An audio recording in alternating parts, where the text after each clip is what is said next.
اور آپ صلی اللہ علیہ وسلم نے فرمایا لا فضل لعربی علی عجمی ولا لعجمی علی عربی الا بدین وتقوی. کسی عربی کو عجمی پر، کسی عجمی کو عربی پر، کسی کالے کو گورے پر، کسی گورے کو کالے پر کوئی فوقیت حاصل نہیں ہے. ہاں فوقیت حاصل کرنی ہے تو ایک چیز سے حاصل کر سکتے ہو، وہ چیز اور کوئی نہیں الا بدین وتقوی، اگر تمہارا تقوی اس سے زیادہ ہے. اللہ رب العزت نے قرآن مجید کے اندر اپنے دوستوں کی نشانیاں بیان فرمائی ہے کہ میرے دوست اور کوئی نہیں، میرے دوست وہی ہے ان اولیاء اللہ لا خوف علیہم ولا هم يحزنون ان اولیاءہ الا المتقون. میرے جو اولیاء ہیں، میرے جو ولی ہیں، میرے جو دوست ہیں، وہ کون ہیں؟ الا المتقون، وہ لوگ ہیں جن کے دلوں کے اندر تقویٰ ہے. اس کائنات کے اندر جو کچھ بھی ہو رہا ہے وہ اللہ کے اذن سے ہو رہا ہے. اللہ کی اذن کے بغیر ایک پتا بھی اپنی جگہ سے حرکت نہیں کر سکتا. تقویٰ یہی ہے کہ انسان نے جب ایک بار کہہ دیا کہ اللہ میں تیرے اوپر ایمان نہیں آیا، پھر اس ایمان کے اوپر قائم ہو گیا. ان الذین قالوا ربنا اللہ، وہ لوگ جنہوں نے کہا اے اللہ تم ہمارا رب ہے، ثم استقاموا، پھر اس کے اوپر ڈٹ گئے. جتنے مرضی بڑے طوفان آ گئے، جتنی بڑی مشکلات آ گئی، جتنی بڑی آزمائشیں آ گئی، وہ اپنی بات سے نہیں ہلے. یہی کہتے رہے ربنا اللہ، اے اللہ تو ہمارا رب ہے. ثم استقاموا، پھر اس بات کے اوپر ڈٹے رہے، ہلے نہیں، ذرا برابر بھی جنبش نہیں آئی. تتنزل علیہم الملائکہ، یہ ایسے ہی لوگ ہیں کہ جن کے اوپر اللہ اپنے رحمتوں والے فرشتوں کا نزول کرتے ہیں. اس لیے اللہ تخافوا ولا تحزنوا، کہ اے میرے دوستو، اے میرے ولیوں، تم نے پریشان نہیں ہونا، تم نے خوف نہیں کرنا، تم نے غم نہیں کرنا. وابشروا، اور خوش ہو جاؤ. کس چیز سے؟ اس جنت کا کہ جس جنت کا اللہ نے تم سے وعدہ کیا ہے. وابشروا بالجنت التي كنتم توعدون، اس جنت کے ساتھ خوشخبری اختیار کرو کہ جس جنت کا اللہ نے تم سے وعدہ کیا ہے. اس کائنات کے اندر جو کچھ بھی ہوتا ہے وہ اللہ کے اذن سے ہوتا ہے. اللہ کی اجازت کے بغیر کوئی پتا بھی اپنی جگہ پر حرکت نہیں کر سکتا. اس کائنات کو چلانے والا کوئی ارکان ایسا نہیں ہے کہ جس کے بارے میں یہ خوف ہو کہ یہ تو نابینا ہے، کہیں آ کر ٹکر ہی نہ مار دے. بلکہ اس کائنات کو چلانے والی وہ ہستی ہے کہ جس کے بارے میں خود اللہ رب العزت نے فرما دیا سمیع و بصیر، کہ میں وہ ہستی ہوں جو ہر چیز کو سننے والے اور ہر چیز کو دیکھنے والے. میرے جیسی سننے کی طاقت نہ کسی کی تھی، نہ کسی کی ہے، اور نہ ہو سکتی ہے، اور نہ دیکھنے کی طاقت ہو سکتی ہے. وہ جو میرا دوست ہے، وہ جو میرا ولی ہے، اللہ ولی الذین آمنوا یخرجہم من الظلمات الی النور، کہ جو اللہ کے دوست بن جاتے ہیں اللہ ایسوں کو اندھیروں سے نکال کر روشنیوں میں پیدا کرتے ہیں، روشنیوں میں ڈال دیتے ہیں. اور جیسے یقین ہو جائے کہ اللہ میرا دوست ہے، اللہ میرا مددگار ہے، اللہ میرا حمایتی ہے، تو اسے اس کائنات کی کوئی بھی چیز خوف میں نہیں ڈال سکتی. جس طرح کوئی غریب انسان ہو، اسے یقین ہو کہ میری جو کوئی بھی چیز ہے، کوئی بندہ مجھے پریشان نہیں کر سکتا کیونکہ میرے تعلق اوپر تک ہے. اگر کسی غریب بندے کا تعلق کسی سیاستدان کے ساتھ ہو تو اسے یہ عمل ہو جاتا ہے کہ اگر کوئی چیز مجھے خطرہ لاحق کرے گی، کوئی خطرہ میرے اوپر آیا تو میں اپنے دوست سے سفارش کروں گا، وہ میرا کام کر دے گا. تو جس طرح اس دنیا کے اندر یہ چھوٹی سی بات انسان کے دل کے سکون کا باعث بن جاتی ہے تو ذرا تصور کیجیے، سوچیے، تصور کا لفظ کہہ سکتے ہیں ہم، کیونکہ اس شے کا ادراک اور اس کا شعور ہم نہیں کر سکتے، کیونکہ اگر یقین ہو کہ اللہ ہر آن، ہر وقت، ہر لحظہ ہمارے ساتھ ہے تو پھر کسی چیز کا خوف نہیں آتا ہے۔ کس چیز کا خوف؟ کسی شے کا خوف نہیں، کیونکہ کوئی شے بھی اللہ سے بالا تر نہیں ہو سکتی، کوئی قوت اللہ سے زیادہ طاقتور نہیں ہو سکتی، کوئی انسان، کوئی شے اللہ کے ارادے کو تبدیل نہیں کر سکتی۔ لا تبدیل لکلمات اللہ، اللہ نے جو ارادہ کر لیا ہے اس ارادے کو کوئی شے تبدیل نہیں کر سکتی۔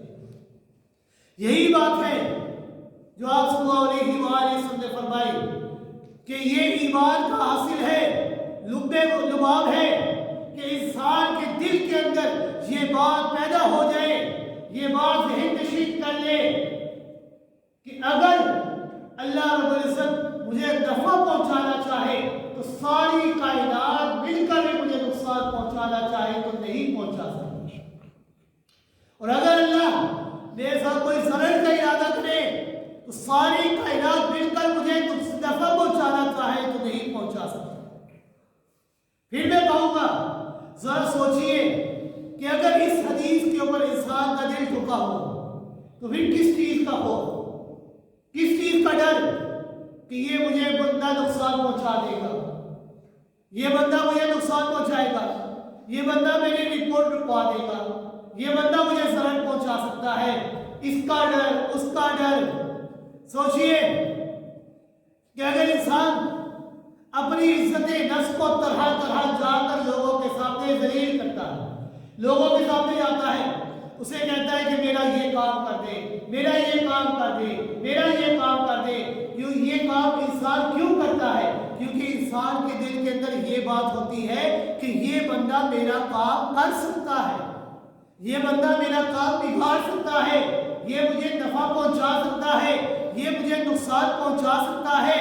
تو یاد رکھیے گا جب انسان کے دل کے اندر، انسان کے دل کے اندر یہ بات آ گئی کہ یہ بندہ مجھے نفع پہنچا سکتا ہے، یہ بندہ مجھے نقصان پہنچا سکتا ہے، تو اسی کا نام شرک ہے۔ جہاں آپ نے یہ سوچ لیا کہ یہ بندہ میرا کام کرے گا تو اسی کا نام شرک ہے۔ بتوں سے ہے تجھ کو امیدی، خدا سے نا امیدی، بتا اور کافری کیا ہے؟ کافری یہی تو ہے کہ تو نے لوگوں سے امیدیں باندھی ہے۔ کلمہ صوم کیا ہے؟ لا حول ولا قوت الا باللہ، کوئی طاقت نہیں ہے، کوئی قوت نہیں ہے سوائے اللہ کی۔ اگر اللہ کرنا چاہے تو سارے انسان مل کر بھی اس کام کو نہیں کر سکتے، اور اگر اللہ نہ چاہے تو کوئی سارے مل کر بھی نہیں کر سکتے۔ شیخ عبد القادر جیلانی رحمہ اللہ، ان کے نام کی 11ویں اور 40ویں تو سارے کرتے ہیں، ان کی تعلیمات کے اوپر ذرا عمل کیجیے۔ انہوں نے اپنے بیٹے کو وصیت کی ہے، جس حضرت لقمان علیہ السلام کی وصیت اللہ نے قرآن کا حصہ بنایا، یا بنی لا تشرک باللہ، اے میرے بیٹے اللہ کے ساتھ کسی کو شریک نہ ٹھہرانا۔ شیخ عبد القادر جیلانی رحمہ اللہ نے بھی اپنے بیٹے کو وصیت کی، اور بہت عمدہ وصیت ہے۔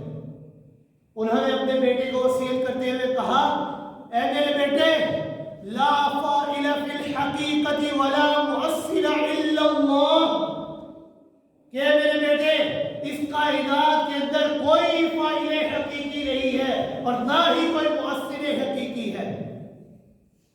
کیا مطلب یہ ہے آگ جلا نہیں سکتی اگر اللہ نہ چاہے، پانی ڈبو نہیں سکتا اگر اللہ نہ چاہے، زہر ہلاک نہیں کر سکتا اگر اللہ نہ چاہے، کوئی شے فائدہ نہیں پہنچا سکتی اگر اللہ نہ چاہے۔ ہمیں یہ تو نظر آتا ہے کہ ہم پانی پیتے ہیں، پیاس بجھ جاتی ہے، اس پیاس کو بجھانے کی صلاحیت پانی کے اندر کس نے رکھی ہے؟ اللہ نے رکھی ہے۔ ہم کھانا کھاتے ہیں، بھوک ختم ہوتی ہے، اس بھوک کو مٹانے کی صلاحیت کھانے میں کس نے رکھی ہے؟ اللہ نے رکھی ہے۔ یہی تو تقویٰ تھا کہ ایمان بالغیب، کہ تمہارے دل کے اوپر اللہ کے بارے میں تقوی ایمان اس طرح ہو کہ چاہے کوئی رستہ نظر نہ آئے پھر بھی یقین اللہ کے اوپر ہو، اسباب کے اوپر نہیں۔ جس طرح سیدنا موسیٰ علیہ السلام سامنے سمندر ہے، پیچھے فرعون کی فوجیں ہیں، دائیں بائیں پہاڑ ہی پہاڑ ہے، کوئی رستہ نظر نہیں آ رہا۔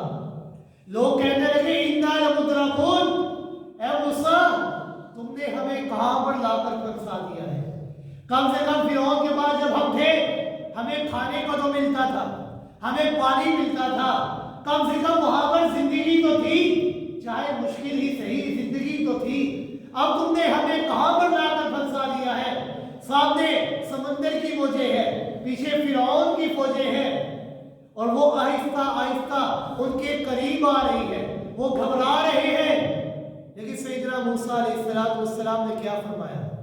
کلا، نہیں، ہرگز نہیں، اتبعی ربی سیہدین، گھبرانا نہیں، میرا رب میرے ساتھ ہے۔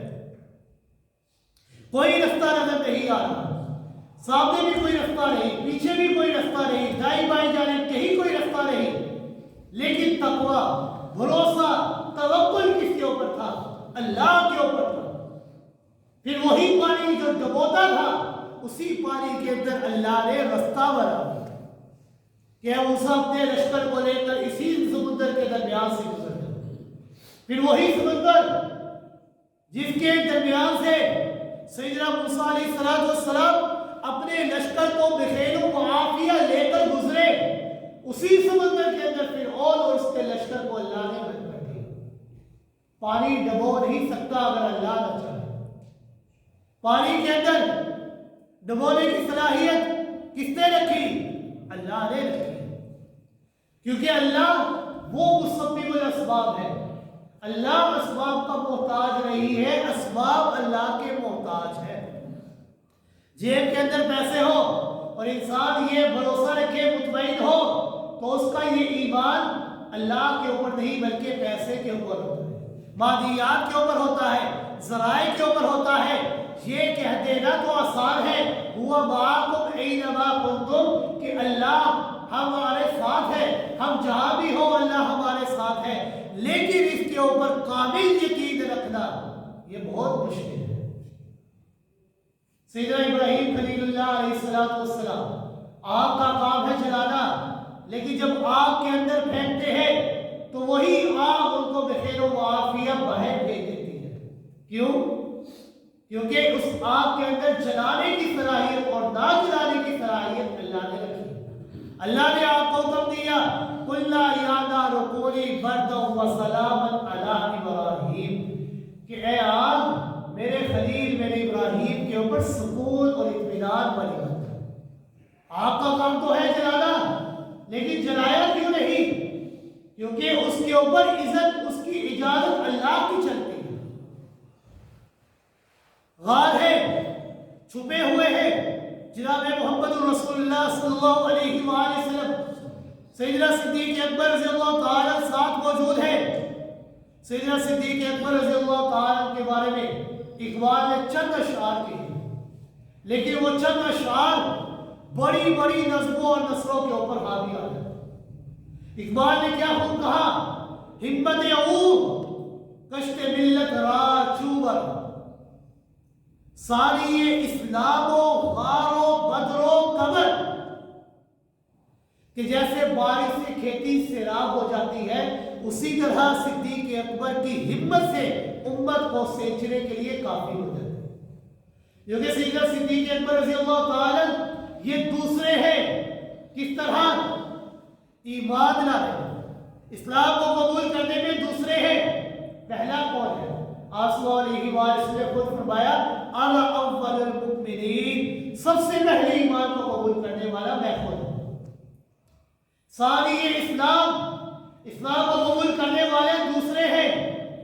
غار کے اندر آپ صلی اللہ علیہ وسلم کے ساتھی ہیں، بدر کے اندر خیمے کے اوپر پہرا دینے والے ننگی تلوار کے ساتھ اور کوئی نہیں بلکہ سیدنا صدیق اکبر رضی اللہ تعالیٰ ہے، اور حجرہ عائشہ کے اندر دوسرے مدفون ہونے والے صدیق اکبر رضی اللہ تعالیٰ۔ ثانی اسلام و غار و قبر و بدر۔ سیدنا صدیق اکبر رضی اللہ تعالیٰ غار کے اندر جاتے ہیں، جا کر سارے سوراخوں کو بند کر دیتے ہیں کپڑے کے ذریعے، ایک سوراخ باقی بچ جاتا ہے، اس سوراخ کے اوپر اپنی ایڑی رکھ دیتے ہیں اور آپ صلی اللہ علیہ وآلہ وسلم کو اندر بلا لیتے ہیں اور اپنے زانوں کے اوپر لٹا لیتے ہیں، آپ صلی اللہ علیہ وآلہ وسلم سو جاتے ہیں۔ لیکن اس سوراخ کے اندر کوئی موذی جانور تھا جس کے کاٹنے کی وجہ سے سیدنا صدیق اکبر رضی اللہ تعالیٰ کی آنکھوں سے آنسوں کا قطرہ جناب محمد رسول اللہ صلی اللہ علیہ وآلہ وسلم کے روح انور کے اوپر